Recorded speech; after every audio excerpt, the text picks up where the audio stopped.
있죠.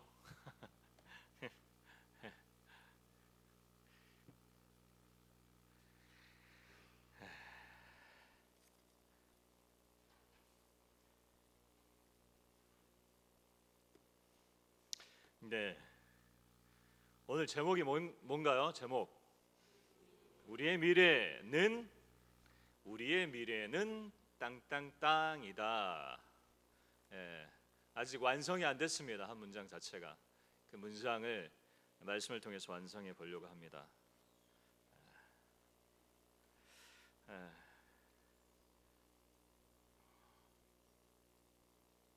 우리 앞뒤로 또 좌우로 인사할까요? 감사합니다.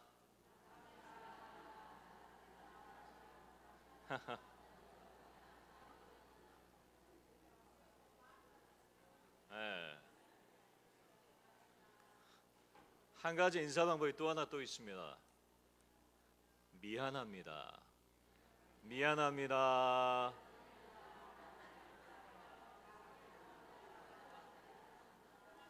여러분 이럴 때 진심을 담아서 말씀하는 하는 거예요. 약간 진심인 것 같으면서 아니면서 다시 한번 할까요? 미안합니다.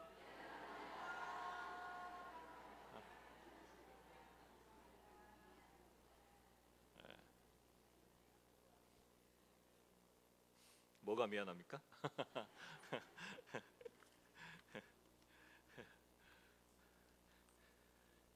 스미마생. 어깨만 슬쩍 부딪혀도 스미마생 그러거든요. 미안합니다. 예, 군중들 파고들다가 살짝만 스쳤어요. 그래도 sorry라고 얘기하죠. 우리나라 사람들은 싹 스치면 미안하다 말은 하고 싶은데 빤히 쳐다보죠. 마음으로 하죠. 미안합니다를. 예.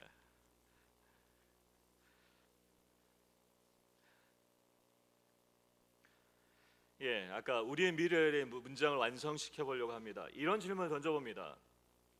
무엇이 우리의 미래를 결정하는가? 무엇이 우리의 미래를 결정하는가? What will determine our future? 우리의 미래를 결정하는가? 무엇이? 예. 우리는 지금 현재 그 시장 경제의 환경 가운데 살아갑니다. 이렇게 얘기하면 그렇지, 그렇죠. 경제적 가치를 중요하게 여기고요. 경제적 개념이 우리의 삶의 일상이 되어버린 지 오래입니다. 최근 이제 2020년을 준비하면서 트렌드 주목하는 유행, 어떤 유행이 내년에는 어떤 걸 중점적으로 살펴볼 것인가 하는 트렌드 2020 책을 들여다보면 이런 좀 어려운 얘기이기도 합니다. 이런 얘기가 나와요. 멀티 페르소나, 이런 개념이 등장합니다. 페르소나는 고대 그리스 연극인들이 이 썼던 가면을 의미합니다. 시장 경제에서 한 사람 안에, 그러니까 쉽게 표현하면 한 사람 안에 다양한 정체성을 가지고 있다는 것을 의미합니다. 이게 뭔 의미냐고요? 그러니까 이전에는 이제 시장 경제 하면은 이제 어떤 그룹, 뭐 50대는 50대, 20대면 20대 이렇게 또 그리고 취미, 성향 이렇게 이제 구분해서 소비자를 구분했는데 이제 2020년부터는 바뀐다는 거예요. 뭐냐면 한 사람 안에 세분화된다는 거예요. 시장 경제가 고객의 그 대상이 한 사람 안에 다양한 다양한 세분화된 시장, 한 사람 안에서도 시장이 세분화된다는 거예요. 이렇게 빠른 변화 가운데 우리가 서 있다는 것을 말하고 싶었습니다. 그게 무슨 의미냐 이런 얘기는 아니었고요. 그런데 시장 경제의 삶이 되어버린 가운데서도 역행하는 가치가 있어요. 역행은 거꾸로 가는 가치가 있다는 거예요. 시장 경제하면 가장 중요한 것은 재화죠. 그런데 그 재화를 가장 중요하게 여겨야 하는데 그것과 반대 방향으로 가는 가치가 있다는 거예요. 지금 우리가 겪고 있죠. 무역, 전쟁. 왜요? 여러분, 일본이 한국으로 수출하는 것이 14%가 감소했습니다. 대략 한 150억 달러, 150억 불 정도 되는데, 이게 어느 정도 되냐면 거기에 14%면 2조예요. 2조가 감소했어요. 그리고요, 우리나라가 94억 8천만 달러였는데 그 중에서 7%가 감소했습니다. 7,700억이 감소했어요. 왜요? 위안부 문제 때문에. 경제보다도 더 중요한 가치가 있다는 것을 보여주는 한 예입니다. 뭐 때문에 그렇습니까? Justice, 정의 때문입니다.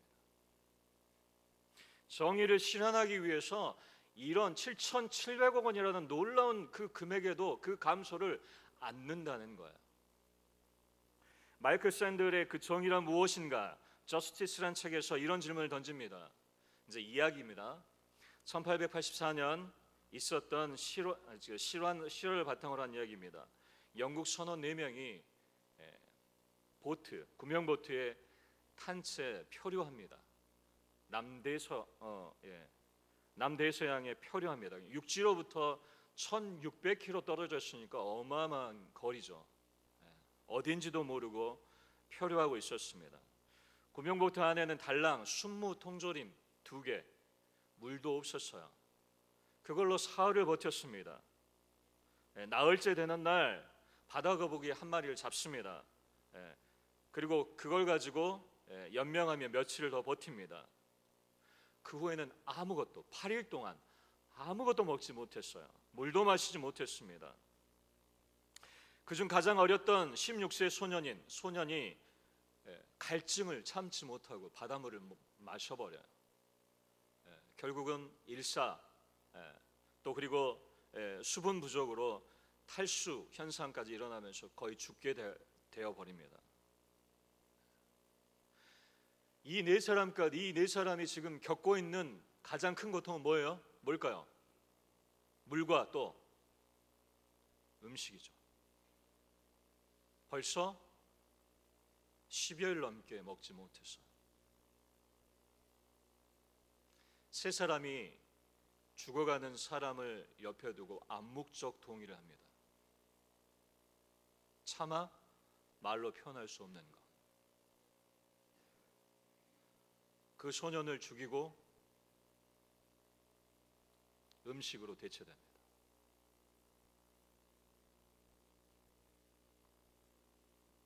사흘 뒤에 지나가던 배에 의해서 구조되었습니다. 그리고 재판에 회부되는데 그들의 변호사의 반론이 무엇이냐면 대의를 위해서 소를 희생하는 것이 민주주의가 아니냐, 이렇게 반론을 제기합니다.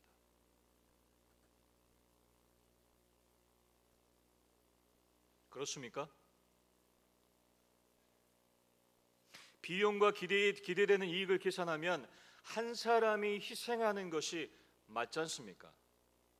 맞지 않습니까? 아무도 동의하지 않으시네요.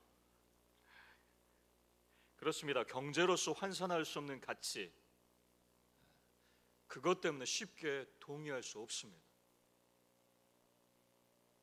많은 사람의 이익과 행복을 위해, 그래서 마이클 샌들은 정의란 무엇인가라는 질문을 통해서 우리를 돌아보게 합니다. 어떤 상황 가운데서도 버려서는 안 될, 아니 지켜내야 할 가치가 있다는 것을 말하고 있습니다. 자, 그러면 세상 가운데 서 있는 교회, 우리 크리스천의 가치, 즉 기독교인들이 절대적으로 지켜내야 할 우리만의 가치는 무엇일까요? 이것만은 어떤 상황 가운데서 버리지 않아야 될 가치, 그걸 오늘 본문을 통해서 말씀드리고자 합니다. 21절로 가볼까요? 이때로부터라고 말씀하신 것은 예수님께서 그 전까지는 치유사역, 가르침, 축기 사역을 하셨습니다. 물론 예루살렘에 들어가서도 그 사역을 계속 하십니다. 그런데 여기서부터 시점이 바뀝니다. 시점이 바뀌었다는 표현보다 중심이 바뀌어요. 예수님의 예루살렘 사건, 즉 십자가의 사건을 중심적으로 이제는 이야기하기 시작합니다. 이때부터 마지막 부분에 나타내시다, 나타내시다 이 표현은 보여주다라는 표현입니다. 보여주다. 무엇을요? 안에 있는 내용. 안에 있는 내용이 뭡니까? 예루살렘에 올라가 장소를 얘기하죠. 장로들과 대제사장과 서기관들 이에게니까 이 사람들을 얘기하죠. 그리고 많은 고난을 받고 죽임을 당하고 고난을 받고 죽임을 당하는 것, 그리고 제3일에는 살아나야 할 것을 나타내셨다, 보여주셨다. 이건 어디로부터 온 거예요? 하나님으로부터 온 계시입니다. 계시. 하나님으로부터 온 예수를 통해서 드러난 계시예요. 그런데 이것을 하나님께서 이걸 보여주셨습니다. 22절 갑자기 베드로가 그러는 거예요. 예수님을 붙들고 그리 마옵소서, 이 일에 결코 죽게 미치지 아니하리다. 확신하죠. 베드로는 예수님 주여 그리 마옵소서, 이 일은 결코 예수님에게 죽는다는 것은 결코 있을 수 없을 것입니다. 왜요? 제가 있기 때문입니다 라고 표현하는 거예요. 당시 여러분 이스라엘의 분파가 보통 분파 그러면 알고 계시는 거, 첫 번째 사두개, 또 두 번째 바리새, 세 번째는 잘 모르실 수 있어요. 에세네. 서기관은 파가 아니고요. 에세네. 그리고 하나가 또 있습니다. 젤롯당, 열심당이라 그러죠. 그래서 사두개는 주로 외국 디아스포라에서 많은 돈을 취해서 온 부자들이에요. 그래서 부활이 없다고 생각하는 분파고요. 바리새는 아는 것처럼 랍비와 서기관들, 대제사장도 포함될 수 있을 것 같아요. 그래서 바리새가 그렇게 형성이 되고요. 에세네는 세례 요한이 거했던 밖에 있는 공동체를 얘기합니다. 그리고 열심당, 젤롯당이라고 하는데, 젤롯당은 처음에 근원이 됐던 사람이 누구냐면 비느하스. 하나님 앞에서 낮에 악한 일을 행하는 그 남녀의 배를 뚫어버린 비느하스. 그리고 엘리야. 그래서 하나님을 위해서라면 칼을 들 수 있다. 하나님을 향한 열심과 질투는 칼을 들게 하며 폭력의 수단으로도 하나님을 위해서라면 그 수단이 정당하다라고 생각하는. 그래서 로마 1세기 당시 그 사람들을 폭동, 테러 분자, 강도들로 불렸습니다. 로마인들에게. 이 젤롯 당에 속한 사람이 제자 중에 누구냐면 바로 베드로입니다. 피터. 그러니까 이 말과 좀 상응되죠. 그래서 베드로가 뭐예요? 물론 여기에 이제 속한 그 젤롯 당에는 누구도 포함되냐면 그렇게 추정합니다. 예수님 대신 풀려났던 바라바도 여기에 속한 사람으로 추정됩니다. 베드로의 확신은 결코 그렇게 두지 않을 거라는 거예요. 예수를 위해서, 내 스승을 위해서라면 그 열정과 그 순수한 그 질투, 그 열정은 폭력적 대항을 의미합니다. 그걸 통해서라도 나는 막겠다라는 의미를 갖습니다. 23절에 뭐라고 말씀하세요? 예수님께서 베드로에게 사탄아, 내 뒤로 물러가라. 나를 넘어지게 하는 자로다.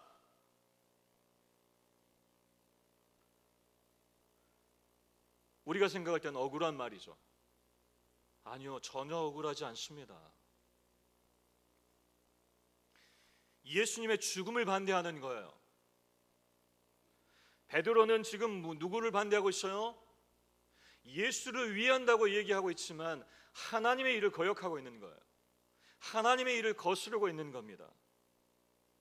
자신도 알지 못한 사이에 사탄과 동일한 입장을 취한 거예요. 그래서 예수님께서 말씀하세요. 사탄, 그 뒤에 있는 사탄, 아니요, 베드로에게 말합니다. 사탄아, 물러가라. 바로 전에는 여러분, 바로 전 그 16장의 전반부에는 뭐라고 얘기합니까? 13절 이하에는 베드로를 반석이라고 말씀하세요. 반석이라고. 그런데 지금 베드로는 이제 예수를 넘어지게 하는 자가 되어버렸습니다. 그 이유에 대해서 설명하시죠. 23절 뒤에 도리어 사람의 일을 생각하는도다. 네가 하나님의 일을 생각하지 아니하고 도리어 사람의 일을 생각하는도다 라고 말씀하세요.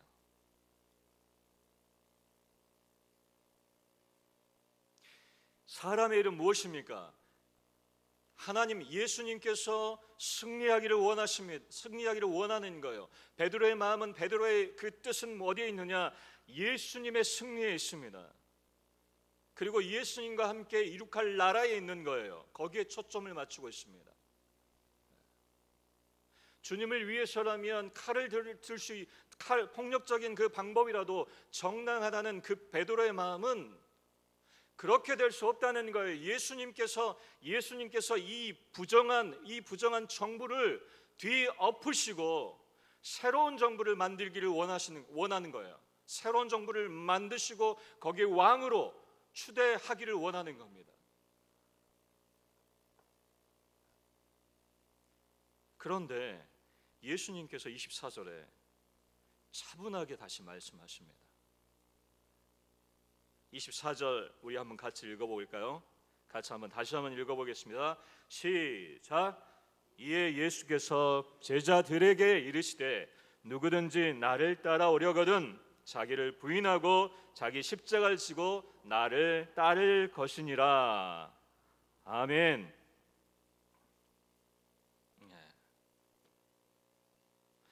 제자들에게 말합니다. 제자들이요. 무리가 아니라 제자들에게. 나를 따라오려거든 자기를 부인하고, 여기서 자기를 부인한다는 그 표현은 여러분 의도적으로 자신을 부정하는 거예요. 의도적으로 자기를 부정하는 것을 얘기합니다. 여러분, 베드로는 원래 예루살렘 교회의 최초 감독이라고 표현하지만 지금 좀 이해하기 쉽게 담임 목사가 누가 돼야 돼요? 예수의 제자의 순서에 따르면 수제자였던 베드로가 되는 게 맞아요. 근데 최초 예루살렘의 수장이 누굽니까? 야고보예요. 야고보. 베드로가 아닙니다. 베드로는 예수를 3번이나 예수님께서 부활하시기 전에, 죽으시기 전에 예수님을 3번이나 부인했던 그 부끄러움이 아마 그 직을 받지 못하는 이유였지 않았을까 하는 생각이 듭니다. 그래서 자기 일을 드러내지 않습니다. 또요, 헤롯에서 야고보가 죽습니다. 그 감독이었던 야고보가 죽고 베드로도 잡혀서 감옥에 들어가요. 근데 하나님께서 보내신 천사에 의해서 탈출하게 됩니다. 그 와중에 헤롯이 탈출된 것을 보고 누구를 죽여버려요? 경비 섰던 사람들을 죽여버려요. 그래서 베드로를 헐뜯는 사람들이 뭐라고 얘기하냐면 너로 인해서 그 경비병들이 죽었다고 얘기하는 거예요. 설 자리가 있을까요, 베드로가?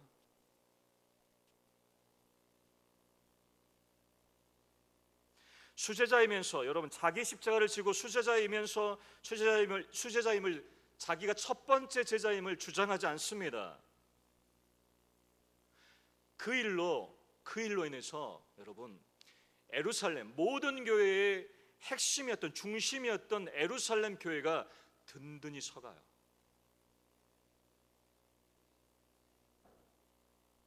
굳건하고 중심이 되어서 굳건하게 서갑니다. 나를 따라오라. 그래서 베드로는 예수님을 쫓아서 로마에서 죽게 됩니다. 설에 의하면 거꾸로 매달려 죽게 돼요. 십자가에. 자, 자기 부정을 통해서는요, 여러분, 자기 부정 그랬더니 뭐 여러 가지가 생각하지만, 자기 부정, 나를 부정함을 통해서, 내 직책과 내 직분과 내 소유와 내 힘을 부정함을 통해서 그 사람이 누구에 속했는지를 발견하게 된다는 거예요. 그 사람이 누구에게 속했는지를 발견하게 된다는 거예요. 베드로는 누구에게 속한 것입니까? 베드로는 자신의 직책도, 자신의 직분도, 수제자라는 그 권위도, 힘도 다 부정해 버립니다. 그리고 그가 어디에 속했다는 것을 발견하게 돼요? 하나님께 속했다는 것을 발견하게 되는 거예요. 이게 자기 부정입니다. 25절로 가볼까요? 자, 25절, 26절, 27절에는 가르라는 그 헬라가 앞에 따라 붙는데, 이 가르란 단어는 왜냐하면 이렇게 따라 붙는 거예요. 나를 십자가를 지고, 자기를 부인하고 자기 십자가를 지고 나를 따를 것이니라. 왜냐하면 누구든지, 왜냐하면 사람이, 왜냐하면 인자가, 이렇게 들어가는 겁니다. 자, 따르라고 말씀했어요. 너 자신을 부인하고 그리고 네 십자가를 지고 따를 것이니라. 왜냐하면, 25절 같이 다시 우리 읽어볼까요? 시작. 누구든지 제 목숨을 구원하고자 하면 잃을 것이요, 누구든지 나를 위하여 제 목숨을 잃으면 찾으리라. 아멘. 역설이죠.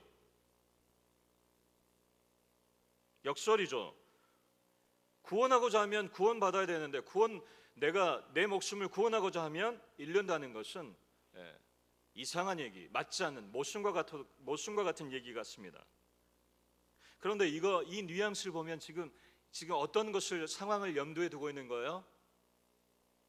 정말 예수님의 재림을 염두에 두고 있습니다.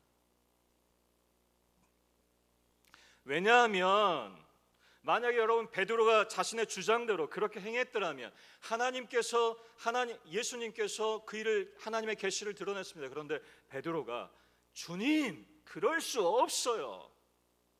그래서 베드로의 주장대로 그가 행해서 정권을 바꿨습니다.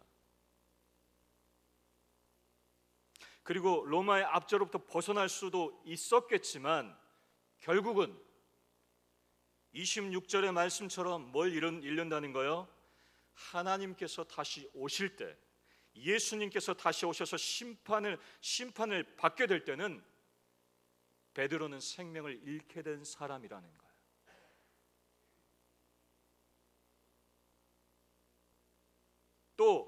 또 이어집니다. 왜냐하면 26절로 가볼까요? 같이 읽습니다. 시작.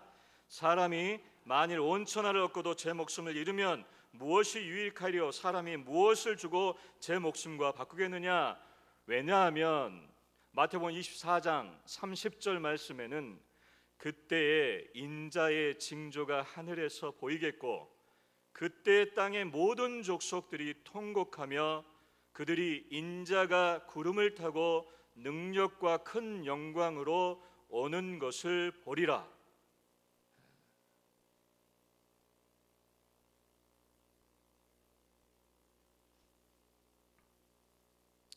예.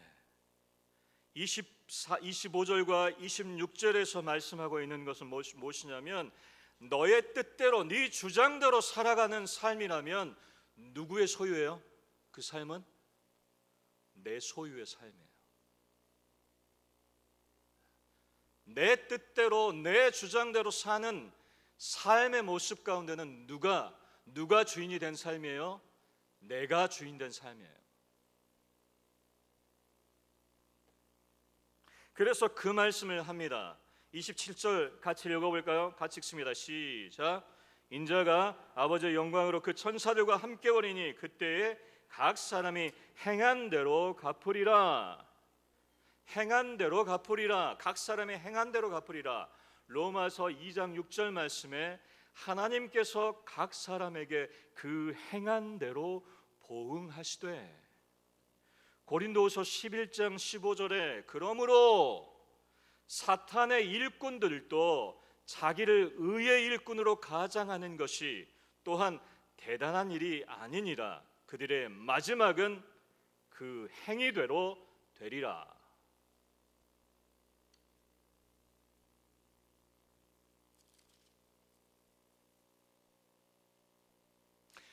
하나님 이 땅에서 이 땅에 내 뜻대로 내 중장대로 살게 되었을 때 하나님 예수님께서 다시 오셔서 재림하시는 그 순간 하나님 앞에 심판대에 모두가 설 텐데, 그때에 주님께서 말씀하시는 거예요. 각 사람의 행한 대로 갚으리라.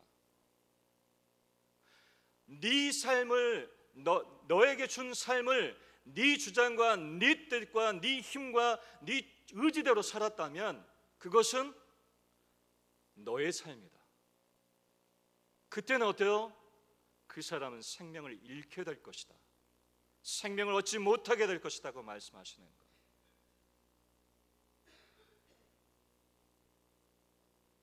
하지만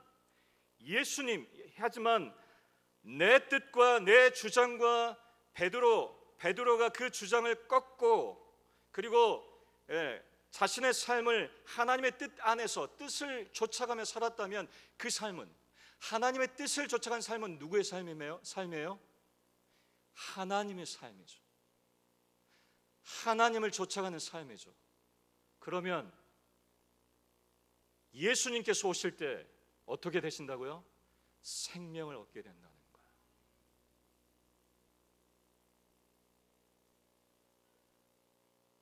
(28절로) 가봅니다. 함께 읽습니다. 진실로 너희에게 이르노니 여기 서 있는 사람 중에 죽기 전에 인자가 그 왕권을 가지고 오는 것을 볼 자들도 있느니라. 아멘.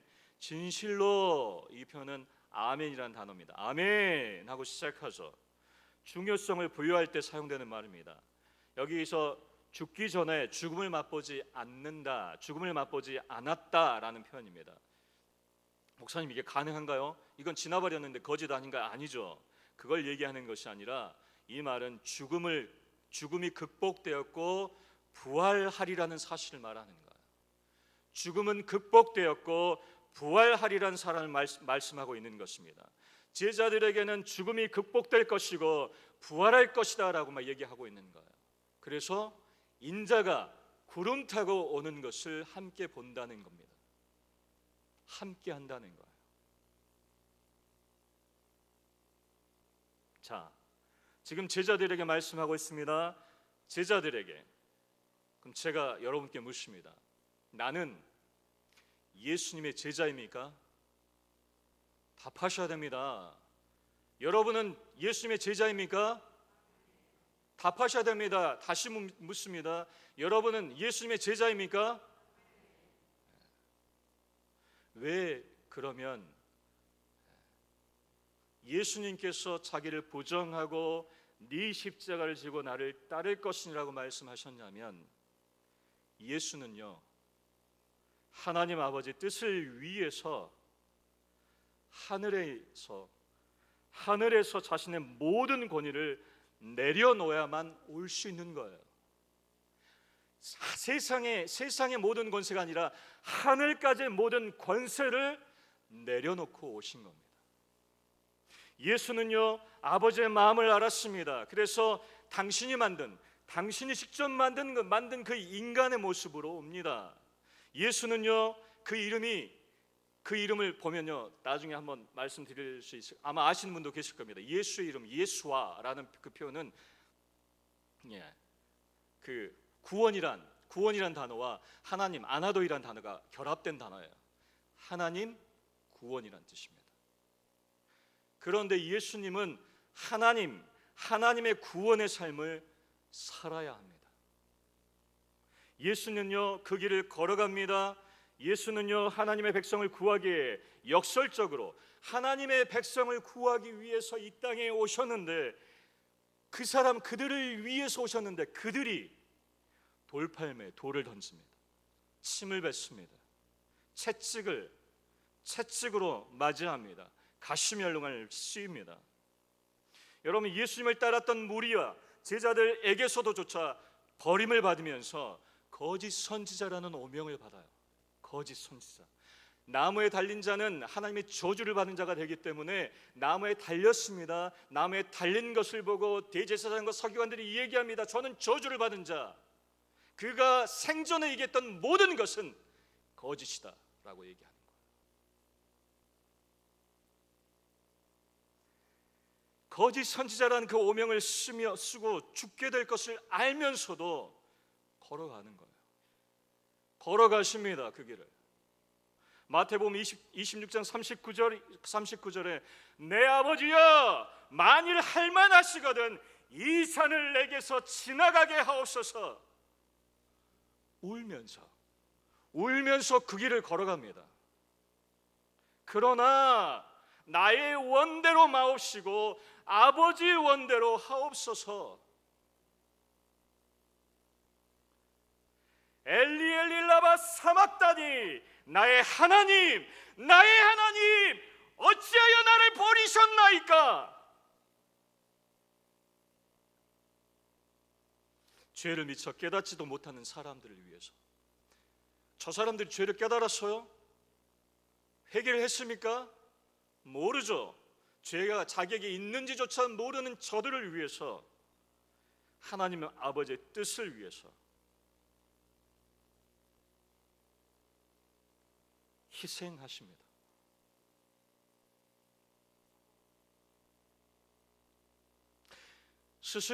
제자들의 스승이었던 예수는 하나님의 아들이심을 삶을 통해 부정합니다. 십자가의 그 길을 걸으면서 예수님의 아들이심을 부정하는 거예요.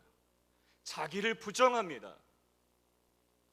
마음으로 부정했다는 표현이 아닙니다.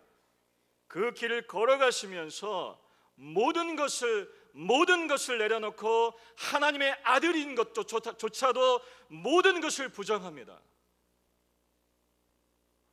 그리고 그 자기 부정을 통해서 하나님의 아들이심을 나타내요. 그걸 다 이루신 것을 통해서 십자가의 죽음으로 하나님의 아들이심을 드러내십니다. 이게 십자가예요, 여러분. 이게 십자가입니다. 그래서 십자가가 우리 정체성이에요. 우리를 드러내고 우리의 가장 큰 특징이 무엇이냐면 십자가입니다. 그래서 하나님께서 세상 가운데 세우신 정의는 십자가입니다. 무엇이 우리의 미래를 결정한다고요? 예수께서 지셨던 십자가. 예수께서 지셨던 그 십자가가 우리의 미래를 결정할 것입니다. 세상 사람들도 얘기합니다. 이미 한국 교회는 정화작용을 잃어버렸다고. 우리 안에서도 얘기합니다. 교회는 타락해버렸다고. 하지만 타락한 교회 가운데, 그 교회들 가운데서도 그 중심을 다시 세울 수 있는 것도, 흔들리는 우리의 마음을 다잡을 수 있는 것도 십자가의 길입니다.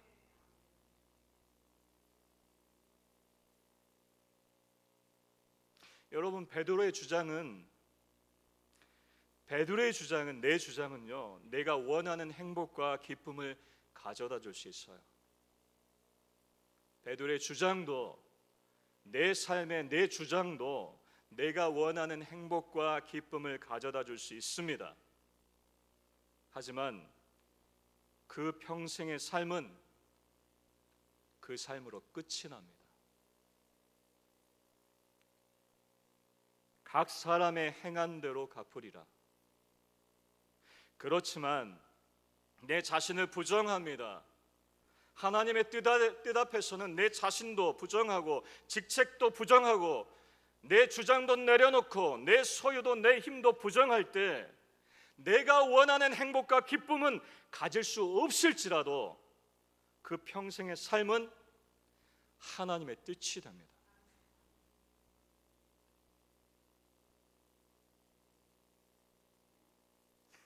계시록 21장 4절 말씀에 모든 눈물을 그 눈에서 닦아 주시니 다시는 사망이 없고 애통하는 것이나 곡하는 것이나 아픈 것이 다시 있지 아니하리니 보좌에 앉으신 이가 이르되 보라 내가 만물을 새롭게 하노라. 나는 그의 하나님이 되고 그는 내 아들이 되리라. 나를 내려놓아야 합니다. 나를 내려놓아야 합니다. 내 주장을 내려놓아야 합니다. 내 직책도 내려놓아야 합니다. 내 소유도 내려놓아야 합니다. 내 힘도 내려놔야 합니다. 무엇 앞에요? 하나님의 뜻 앞에.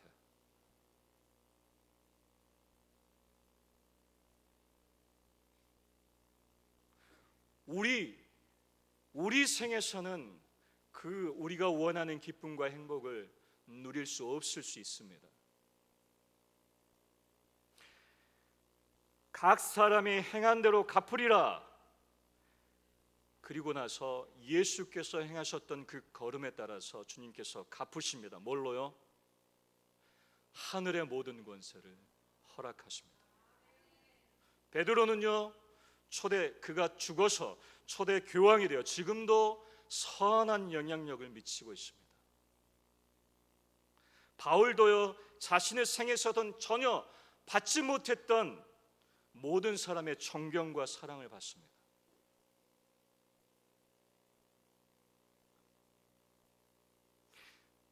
내 자신을 부정하고 희생할 때 교회는 살아나게 될 것입니다. 우리가 지켜야 할 것은 자기 부정과 희생입니다. 이것이 없어요. 이것을 회복해야 합니다.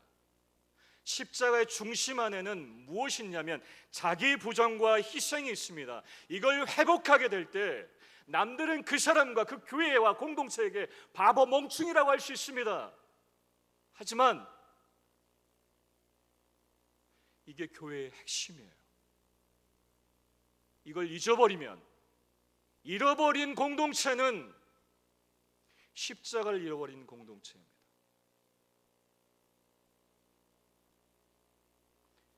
자기 부정과 희생, self-denial, sacrifice, 이것이 내가 져야 할 자기 십자가입니다. 자기 부정과 희생이 내가 져야 할 십자가예요. 결론을 내리겠습니다. 이제 우리의 미래는, 이제 문장을 완성해 보려고 합니다. 우리의 미래는 무엇에 달려있다? 아니요, 더 자세하게 자기 부정과 희생에 달려있다. Our future depends on self-denial and sacrifice. 우리의 미래는 depends on, 달려있습니다. 어디에요? self-denial and sacrifice. self-denial, 자기 부정과 희생에 달려 있습니다. 교회의 중심에는 십자가의 희생이 있습니다. 자기의 부정과 희생이 그 미래, 교회의 미래를 결정할 뿐만 아니라 나의 미래도 결정할 것입니다. At the heart of the church, 그 교회의 심장은 무엇이냐면 It's the sacrifice of the cross, 십자가의 희생이다. 교회의 심장은 무엇이냐면 십자가의 희생입니다.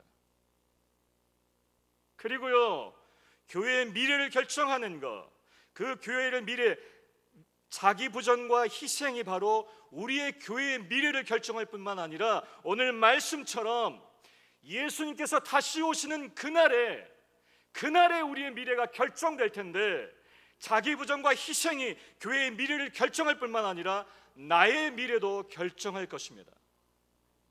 기도하겠습니다.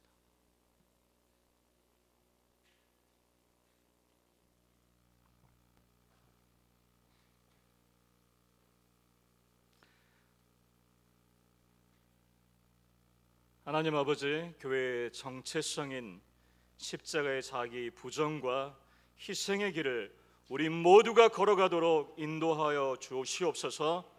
우리 주 예수 그리스도 이름으로 기도드립니다. 아멘. 찬송가 400